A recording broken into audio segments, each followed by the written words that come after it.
শিবপুর গ্রামে থাকে শিবু। সে একদিন তার মায়ের সাথে বসে শিব পুজোর জোগাড় করছিল। সেই সময় তার মা তাকে বলল, হ্যাঁ রে শিবু, আমি তো মহাদেবের স্নানের জলটাই আনতে ভুলে গেছি। তুই একটু বস বাবা, আমি একটু ওই পুকুর থেকে মহাদেবের জলটা নিয়ে আসছি। সাবধানে তুমি যেও গো মা, পুকুর ঘাট কিন্তু খুব পিছল। শিবুর মা চলে যাবার পর মহাদেবের সামনে প্রদীপটি আচমকাই নিভে গেছিল। এরপর শিবু যতবারই প্রদীপটা জ্বালাতে যাচ্ছিল, সে দেখছিল প্রদীপটা ততবারই নিভে যাচ্ছে। ও শিব ঠাকুর, ও শিব ঠাকুর, তুমি কি আমার উপর রাগ করেছো? না হলে প্রদীপটাকে তুমি বারবার নিভিয়ে দিচ্ছ কেন? শিবু, এই শিবু, শিবু রে! কি হয়েছে রমেন কাকা, তুমি এমন করে দৌড়ে এলে কেন? তোর বাপ পুকুরে ডুবে মারা গেছে। তোর কপালটাই খারাপ শিবু, বাপ মা দুইটারে হারাইয়া আজ তুই অনাথ হইল। শিব ঠাকুর, মা তো তোমাকে স্নান করাবে বলেই পুকুর পাড়ে গেছিল, তাহলে মাকে তুমি কেড়ে নিলে কেন? ও বুড়িমা, শিবুর কি করবো বলো তো এখন? আমরা প্রতিবেশী হয়ে যদি ছেলেটার জন্য একটু কিছু না করি। কি আর করবি, ওই পাশের গ্রামে শিবুর মায়ের যমজ বোন শিবুর মাসি থাকে, ওই শিবুকে মাসির কাছে রেখে আসবি। এরপর সমস্ত কাজকর্ম মিটে গেলে শিবু তার জামা কাপড়গুলো একটি পোটলার মধ্যে গুছিয়ে নিল। তারপর তার প্রতিবেশী রমেন কাকাকে সাথে নিয়ে সে পাশের গ্রামে তার মাসির বাড়ি চলে গেল। মারণ বলে মানছি, শিবুর মার আমি যমজ বোন, তাতে কি হয়েছে? আমাদের দুই বোনের মধ্যে আজ 10 বছর ধরে কোনো সম্পর্ক নেই। স্বামীকে চিকিৎসা করাবে বলে বাবাকে ভুলিয়ে পালিয়ে অতগুলো টাকা নিয়ে নিল শিবুর মা। তো বলে পারলে তো স্বামীকে বাঁচাতে, তো স্বামীও অকালে মরলো আর তুইও চলে ডুবে মরে ছেলেটাকে আঘাত করে দিয়ে গেলি। জন্ম মৃত্যু সবই তো ঈশ্বরের লেখা বৌঠান।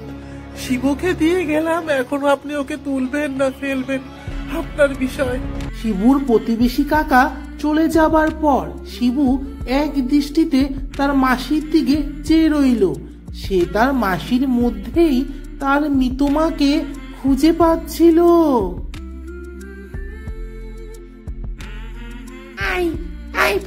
কি দেখছিস এমন করে? হ্যাঁ, আমার দিকে বলছি মমতা, আমাদেরও তো কোনো সন্তান নেই, আর শিবু তো তোমার বোনেরই ছেলে, ওকে যদি তুমি মেনে নাও। চুপ করো তো, বেশি দরদ। এই শিবু, এই পোটলার মধ্যে কি এনেছিস রে, দেখা তো। এরপর শিবু তার মাসির কথা মতো তার হাতের পোটলাটা খুলতে লাগলো, আর তার ভিতর থেকে মহাদেবের মূর্তিটাও সে বার করলো। তার মাসির তো মহাদেবের মূর্তিটা খুব পছন্দ হলো। ও বাবা, বলি মহাদেবের সঙ্গে যে ঘটিটা এনেছিস, এক ঘটি জল আনতে পারিসনি? মহাদেবকে স্নান করাতে হবে না?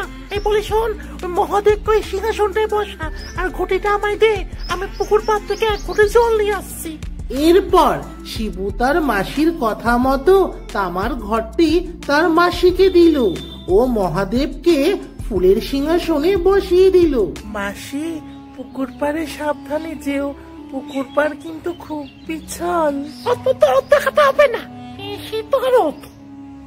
সুমন ঠাকুর বউ, ও সুমন ঠাকুর বউ। কি হয়েছে ময়ূরী বৌদি, তুমি এমন হাঁপাচ্ছ কেন? তোমার বউ তো পুকুর ঘাটে পড়ে গিয়ে ওই মাথা ঘাটিয়ে ফেলেছে, রক্তে ভেসে যাচ্ছে, তুমি তাড়াতাড়ি চলো। ও শিব ঠাকুর, তুমি এটা কি করলে? মা তোমাকে স্নান করাবে বলে পুকুর পাড় থেকে জল আনতে গেছিল, তুমি মাকে তো আমার থেকে কেড়ে নিলে, এখন কি মাসিকেও আমার থেকে কেড়ে নিতে চাও? না শিব ঠাকুর না, তুমি এমনটি করো না, তুমি স্নান করবে, বেশ আমি আমার রক্ত দিয়ে তোমাকে স্নান করাবো শিব ঠাকুর। এরপর শিবু মহাদেবের সামনে রাখা শঙ্খটি নিল ও সেই শঙ্খটি দিয়ে নিজের হাত কেটে নিজের হাতের রক্ত দিয়ে সে মহাদেবকে স্নান করাতে গেল।